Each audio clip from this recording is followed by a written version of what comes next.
জি5 অ্যাপে রিলিজ হয়েছে রহস্য থ্রিলার ওয়েব সিরিজ রঙ্কিনী ভবন, যার প্রথম থেকে আমার বেশ চমকদার লেগেছে। 2.5 ঘন্টার কাছের পুরো ওয়েব সিরিজ।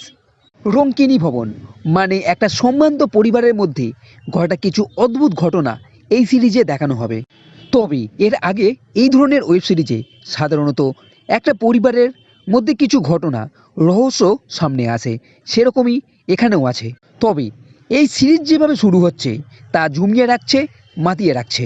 জ্যোতিকা, যার বিয়ে হয়, এই বাড়িতে আসার পর থেকেই এই বাড়িতে মড়ক লেগে যায়। একের পর এক খুন হতে থাকে।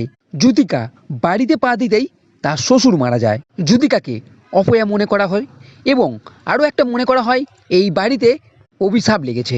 এরপর হঠাৎই একদিন মেজ ছেলেও মারা যাচ্ছে।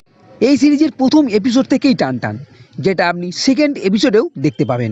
কারণ জানতে পারা যায় যে এই বাড়িতে এক কুলদেবী আছে, রঙ্কিনী দেবী, যার আশীর্বাদ যেমন আছে তেমন আছে অভিশাপও।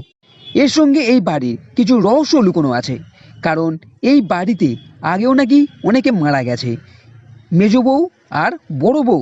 এই বাড়িতে কি কেউ খুনি আছে? তাহলে খুনি কে? নাকি এই দেবীর অভিশাপে এরা মারা যাচ্ছে? আর মেজ বউ ও বড় বউ মারা গেল কিভাবে? এর পিছনে কি রহস্য আছে, যার প্রত্যেক এপিসোডেই আপনাকে বেঁধে রাখছে, যার জন্য প্রত্যেক এপিসোডে কিছু না কিছু টুইস্ট আপনি দেখতে পাবেন। এর সঙ্গে শেষের এপিসোডে বেশ দাগ লাগানো একটা টুইস্ট আছে, যেটা আপনাকে চমকে দেবে। থ্রিল ও রহস্যের সংমিশ্রণে তৈরি এই ওয়েব সিরিজ আপনার বেশ পছন্দ হবে। সিরিজে বোরিং ভাব তেমন নেই, তাই চাইলে আপনি জি5 অ্যাপে গিয়ে এই নতুন ওয়েব সিরিজ রঙ্কিনী ভবন দেখে নিতে পারেন। তো বন্ধুরা, এই ভিডিও যদি ভালো লেগে থাকে তাহলে লাইক করো, কমেন্ট করো, শেয়ার করো, আর এই চ্যানেলটির সাথে সাথে কখনোই ভুলবে না। এই ভিডিও দেখার জন্য ধন্যবাদ।